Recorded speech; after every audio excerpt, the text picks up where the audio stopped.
अज्ञानतिमिरान्धस्य ज्ञानाञ्जनशलाकया चक्षुरुन्मिलितं येन तस्मै श्रीगुरुवे नमः। हरे कृष्णा।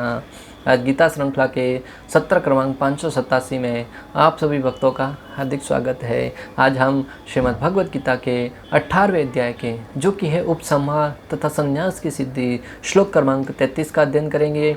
आइए, श्लोक इस प्रकार है। धृत्याय यधार्यते मनः प्राणेन्द्र क्रियाः योगेन अव्यभिचारेण्य धृतिशा पार्थ सात्विकी। अर्थात भगवान श्री कृष्ण कहते हैं कि हे प्रथापुत्र, जो अटूट हैं, जिसे योगाभ्यास द्वारा अचल रहकर धारण किया जाता है और जो इस प्रकार मन प्राण तथा इंद्रियों के कार्यकलापों को वश में रखती है वह धृति सात्विक है। अभी तक भगवान श्री कृष्ण 3 प्रकार की बुद्धि का वर्णन कर रहे थे। अभी यहाँ पर श्लोक क्रमांक 33, 34 और 35 में 3 प्रकार की धृति संकल्प का वर्णन करेंगे। ऐसा संकल्प जो योग अभ्यास के द्वारा अचल रहता है, दृढ़ निश्चय कर लिया, उसको किसी भी अवस्था में धूमिल नहीं होने देता है और मन प्राण और इंद्रियों के ऊपर पूर्ण रूप से वश में होता है। जिस संकल्प को, जिस धृति को मन कर्म और वचन कभी डिगा नहीं पाते हैं, ऐसा संकल्प ऐसे कार्यकलापों को वश में रखती है, वह धृति सात्विक कहलाती है। तो आइए, इस संदर्भ में आचार्यों का क्या मत है। अब इन 3 श्लोकों में 3 गुणों के अनुसार धृति संकल्प का वर्णन किया जाएगा। वह धृति सतोगुण में कहलाती है जिसके द्वारा व्यक्ति अपने मन प्राण और इंद्रियों की क्रियाओं को योग में नियोजित करता है। बहुत ही महत्वपूर्ण बात भक्तों, वह संकल्प जिसके तहत व्यक्ति अपने मन इंद्रिय और प्राण को योग में निहित करता है, योग में लगाता है। यहाँ पे प्रश्न उठ सकता है कि वह योग कौन सा है, कैसा योग किया जाएगा। तब आचार्यगण कहते हैं कि जिसमें भगवान श्री कृष्ण के अलावा और किसी विषय का चिंतन न हो, ऐसा योग पूर्ण रूप से सात्विक है। आज हम देखते हैं कि हर जगह योग हो रहा है। कोई शारीरिक क्रियाओं को योग मान बैठा है और उस कार्यों को करते हुए सोचता है कि मैं भी आध्यात्मिक कार्य कर रहा हूँ। परंतु योग का वास्तविक अर्थ क्या है, जब आचार्यों से इस संदर्भ में पूछते हैं तब पाते हैं योग का अर्थ है जोड़ना, अपना संबंध भगवान श्री कृष्ण के साथ जोड़ना। येन केन प्रकारेण, हर विधि के द्वारा भगवान के साथ अपने संबंध को जोड़ना। जो अष्टांग योग विधि थी उसमें ये प्राणायाम से प्रारंभ करके व्यक्ति है वो भगवान के अंदर लीन होने तक, समाधि तक प्रवेश करना उसके जीवन का लक्ष्य होता था। यह है योग का वास्तविक अर्थ। और जब हम योग को मात्र कुछ शारीरिक क्रियाओं तक सीमित, हालांकि वो भी अच्छा है स्वास्थ्य को, शरीर को स्वस्थ बनाए रखने के लिए, परंतु हम उसको पूर्ण ज्ञान नहीं मान सकते।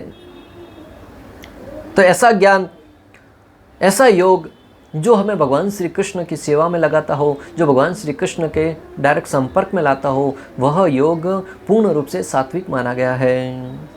मन हमेशा गलत विषयों के चिंतन में लगना चाहता है, उसे खींचकर पुनः भक्ति में लाए।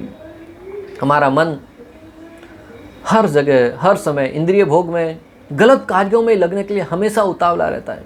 कभी माला जप करने बैठो, तुरंत कल क्या हुआ था वो स्मरण आ जाता है। जैसे ही आंख बंद करते मन में कुछ गलत गलत धारणाएं आने लगती हैं। ऐसे ऐसे दृश्य आंखों के सामने आने लगते हैं जो नहीं आने चाहिए, और कुछ नहीं आया तो गहरी निद्रा में प्रवेश कर जाते हैं। ये जो इंद्रियों के ऊपर वशीभूत पाने, इंद्रियों को वश में करने की जो भावना है वो वहाँ पर काम नहीं करती है। अतः व्यक्ति को चाहिए कि दृढ़ संकल्प के साथ अपने मन को वश में करने का प्रयास करे। और मन को वश में करना इतना आसान नहीं है भक्तों। अर्जुन का नाम तो आप सबने सुना ही होगा।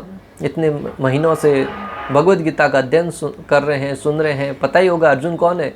अर्जुन के लिए तो भगवद गीता बोली गई, और वो अर्जुन इतना धनुर्धर था जितने स्वर्ग लोक में जाकर देवताओं को प्रसन्न किया था, भगवान शिव जी को प्रसन्न किया था। अपने पराक्रम से हर एक के दिल में, जो योद्धा थे उनके दिल में दहशत बैठा के रखा था, और जो सामान्य नागरिक है उनके हृदय में सम्मान का भाव पैदा किया था। वह अर्जुन जब मन पर विजय प्राप्त करने की बात आई तब क्या कहता है पता है? भगवान श्री कृष्ण से कहता है, संचलम ही मन कृष्ण परमाति बलवत दृढ़म तस्य अहम निग्रमण्य वायुरेव दुष्करम। हे भगवान, हे श्री कृष्ण, एक बार मैं अपने गांडीव के बल पर इस वायु को वश में कर सकता हूँ, परंतु मन को वश में करना बड़ा कठिन है। क्या आप वायु को वश में कर सकते हैं?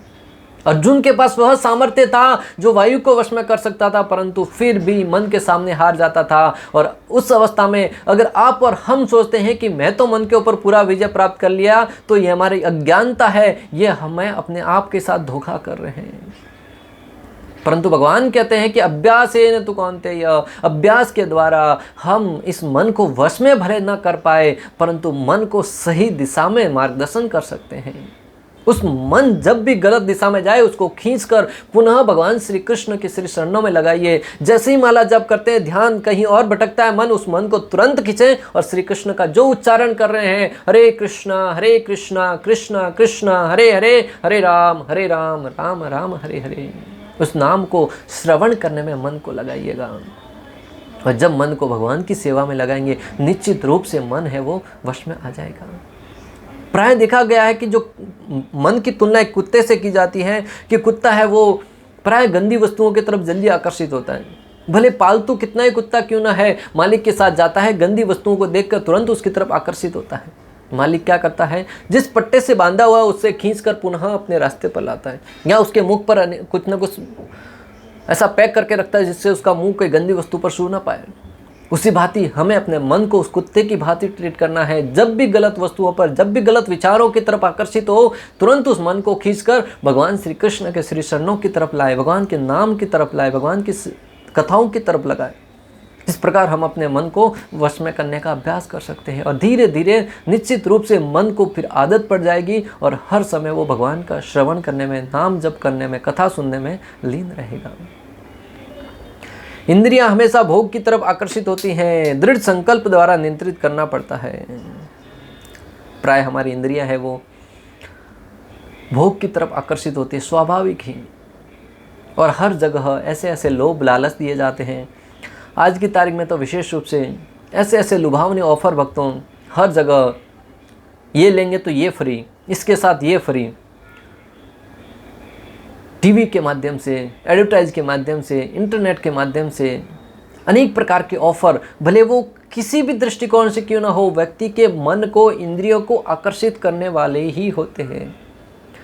आपने देखा होगा प्राय टर्न में जाते हैं तो चाय वाला बार बार आके चाय पूछता है, इलायची वाली चाय, गरम चाय, मसालेदार चाय, परंतु भक्त होता है, उन्हें दृढ़ संकल्प करके रखा होता है कि वो चाय को स्वीकार नहीं करेगा। बाकी सब लोग एक बार नहीं कई बार, जितनी बार आता है उतनी बार पीते हैं, परंतु भक्त उसकी तरफ देखता भी नहीं है। क्यों? उसने दृढ़ संकल्प करके रखा है कि पहले कुछ भी हो जाए, नशे की वस्तुओं की तरफ आंख उठाकर भी नहीं देखेगा। ऐसे अनेक मनोरंजन के साधन है, जैसे ट्रेन में चाय है, होली में भांग है, विवाह में अफीम, पार्टी में शराब, भोजन में कांदा लहसुन और सफ़र में अनेक प्रकार की बूढ़ी, मजाक मस्ती, ये सारे के सारे कार्य प्राय व्यक्ति को आकर्षित करते हैं। ये इंद्रिय तृप्ति के साधन हैं।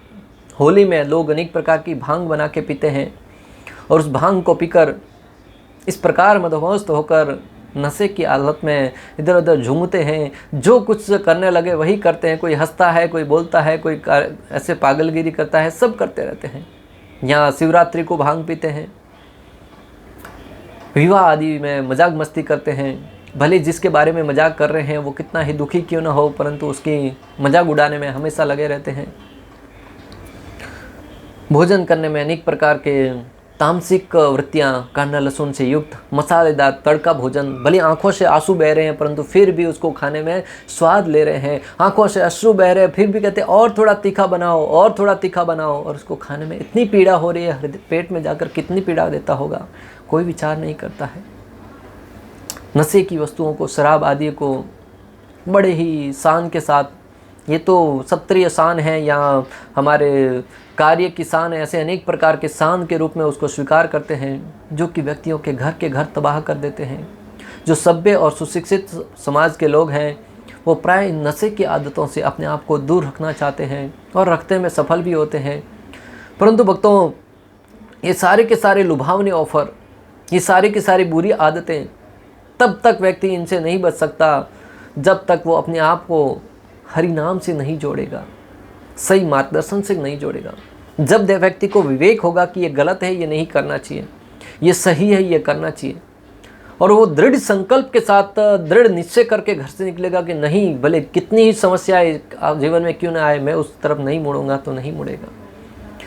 बड़े बड़े योद्धाओं के दृष्टांत आते भक्तों, क्षत्रिय राजा जिनको अनेक प्रकार के लुभावने ऑफर आए कि आप हमारी तरफ से हमसे हाथ मिला लो, आपको युद्ध नहीं करना पड़ेगा या आपको हम मालामाल कर लेंगे, परंतु अपने गरिमा के साथ समझौता करके, अपनी स्वतंत्रता के साथ समझौता करके उन क्षत्रिय योद्धाओं ने उनके साथ हाथ नहीं मिलाया, गद्दारों के साथ या मुगलों के साथ। वो अपनी संप्रभुता के लिए लड़ते रहे, आखिरी श्वास तक लड़ते रहे, और उनका नाम आज भी अमर हो गया।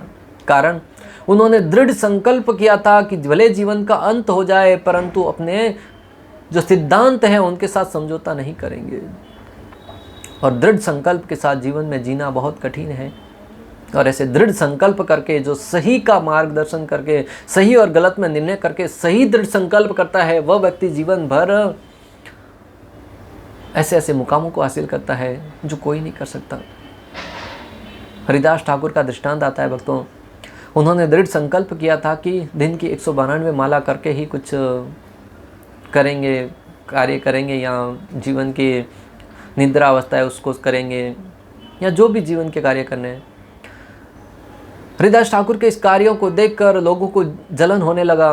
उनकी परीक्षा लेने के लिए अनेक लोगों ने अलग अलग हथकंडे अपनाए, किसी ने वेश्या को भेजा, यहाँ तक कि स्वयं माया देवी भी आई थी उनकी परीक्षा लेने के लिए, परंतु वो अपने दृढ़ संकल्प में अड़िग रहे।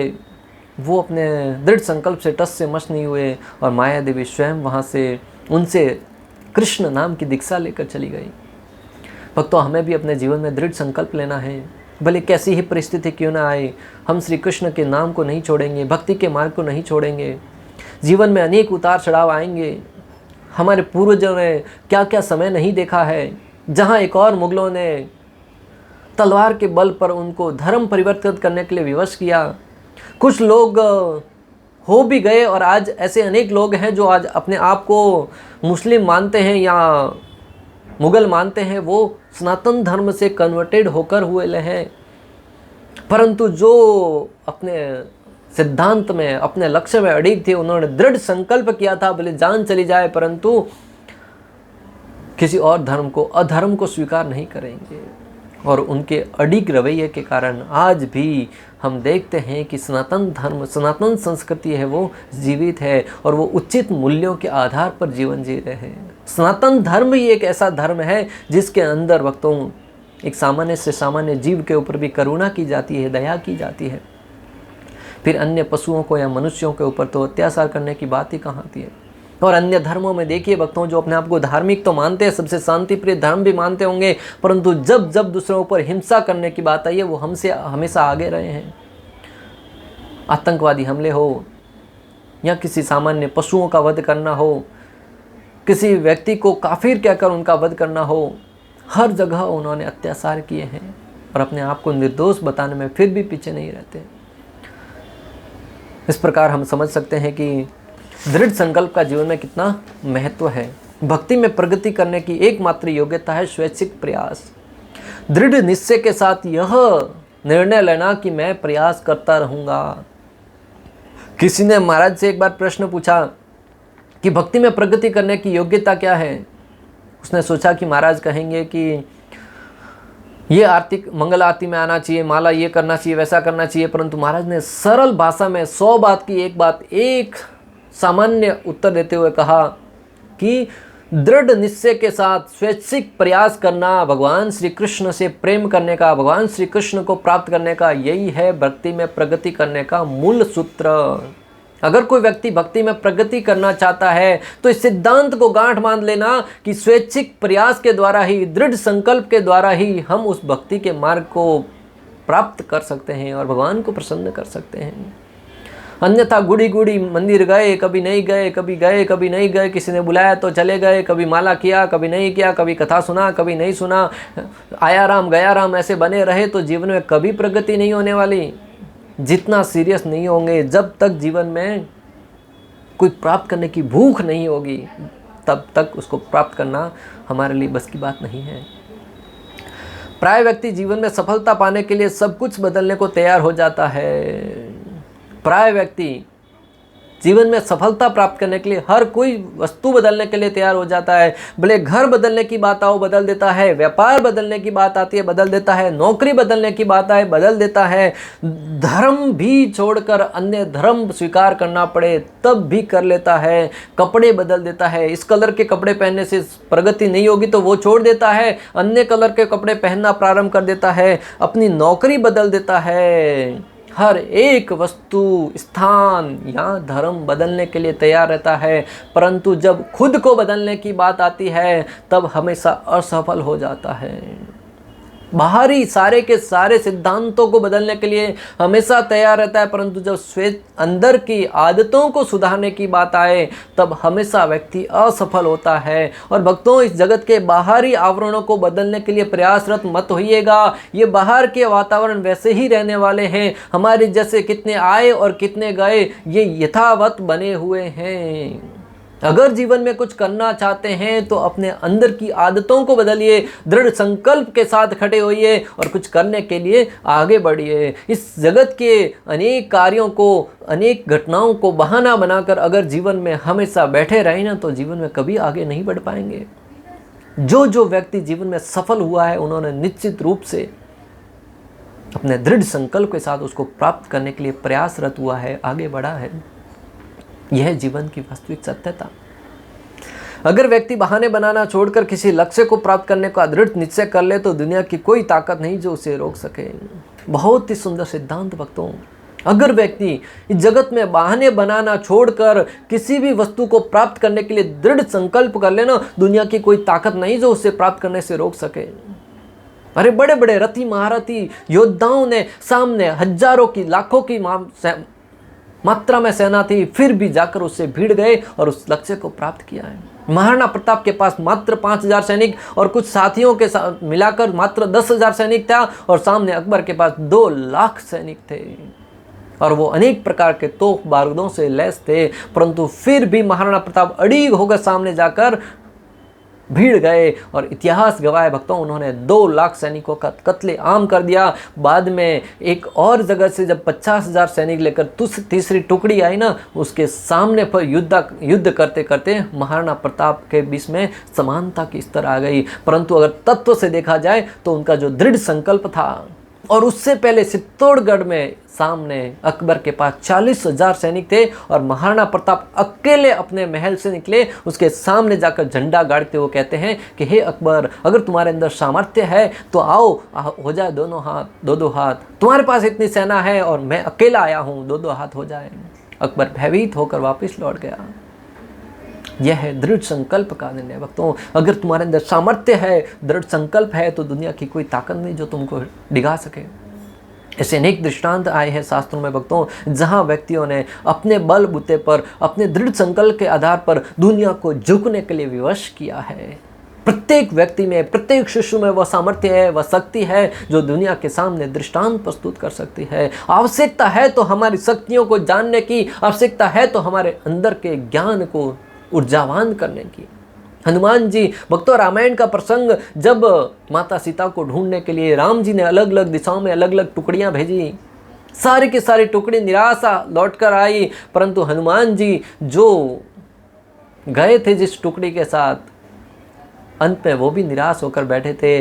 तब जामवन जी ने हनुमान जी को उनकी शक्ति का स्मरण दिलाया कि हे हनुमंत, तुम इस समुद्र को लांघ सकते हो, तुम्हारे अंदर वह शक्ति है, वो सामर्थ्य है। और जैसे ही हनुमान जी को अपने शक्ति का भान हुआ, स्मरण हो आया, तो उन्होंने तुरंत विशाल रूप धारण किया और देखते ही देखते छलांग भरी और लंका जाकर माता सीता का पता लगा के आए भक्तों।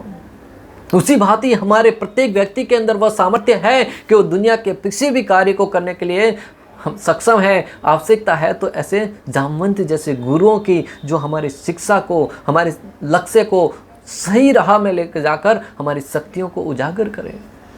और ये भगवत गीता वही साधन है जो हमें हमारी शक्तियों का बोध करवाती है। आवश्यकता है तो मात्र उसको पढ़ने की। अगर व्यक्ति भागवतम 5.5.1 में ऋषभदेव अपने पुत्रों से कहते हैं कि हे पुत्रों, इस संसार के समस्त देहधारियों में जिसे मनुष्य देह प्राप्त हुई है उसे इंद्रिय तृप्ति के लिए दिन रात कठिन श्रम नहीं करना चाहिए, क्योंकि ऐसा तो मल खाने वाले कुकर शुकर भी करते हैं। भगवान ऋषभदेव कह रहे हैं, मैं नहीं कह रहा हूँ भक्तों, अपने पुत्रों के माध्यम से हमें ज्ञान दे रहे हैं। हे मेरे प्रिय पुत्रों, इस जगत में प्राय जीवन जीने के लिए दिन रात गधे की भांति मेहनत नहीं करनी है, क्योंकि इस जीवन को जिंदा रखने के लिए आहार निद्रा भय मैथुन ये करने के लिए तो मल खाने वाले जो कुकर शुकर है वो भी करते हैं। फिर हमें और उसमें अंतर क्या रह जाएगा? हमें मनुष्य जन्म प्राप्त हुआ है, हमें जिज्ञासा करनी है कि मैं कौन हूँ, हु एम आई, मैं कहाँ से आया हूँ, कहाँ जाना है, मृत्यु के उपरांत कहाँ जाना है, दुख क्यों भोग रहा हूँ। और इस जिज्ञासा को लेकर तत्वदर्शी संत के पास जाएं, उत्तम जिज्ञासा करें और उस जिज्ञासा को पूर्ण करने के लिए जो साधु मार्गदर्शन करें उसको स्वीकार कीजिएगा। मनुष्य को चाहिए कि भक्ति का दिव्य पद प्राप्त करने के लिए वह अपने को तपस्या में लगाए। ऋषभदेव कहते हैं कि मनुष्य को चाहिए कि वह अपने भक्ति के दिव्य पद को प्राप्त करने के लिए अपने आप को तपस्या में लगाए। तपस्या ही व्यक्ति के जीवन को परिवर्तित कर सकती है। भोग कभी परिवर्तन नहीं कर सकता, भोग मात्र अधोगति की तरफ ही ले जाएगा। तपस्या ही व्यक्ति को जीवन के उत्तम लक्ष्य तक पहुंचाने में व्यक्ति को सही मार्गदर्शित कर सकता है। ऐसा करने से उसका हृदय शुद्ध हो जाता है और जब वह इस पद को प्राप्त कर लेता है तो उसे शाश्वत जीवन का आनंद मिलता है, जो भौतिक आनंद से परे है और अनवरत चलने वाला है। जब व्यक्ति तपस्या करता है तब उसका हृदय शुद्ध हो जाता है और शुद्ध हृदय से वह उत्तम जिज्ञासा कर सकता है और शुद्ध हृदय से उत्तम कार्य कर सकता है और वैसे कार्य करते हुए वह उस दिशा में जाएगा जो अनवरत उसे परम सुख प्रदान करने वाले हैं और भगवान श्री कृष्ण के धाम को जाने के लिए प्रेरित करेगा। अतः व्यक्ति को चाहिए कि अपने संतान को तपस्या में लगाएं। आज हम अपने बच्चों को भोग वृत्ति सिखा रहे हैं। थोड़ा सा धन मांगता है, 10 मांगता है, 100 दे देते हैं। कुछ गेम मांगता है, फ़ोन ला के दे देते हैं। सारी की सारी आवश्यकताएं भोग की वस्तुएं देते हैं। तपस्या, त्याग ये सब नहीं सिखाते हैं।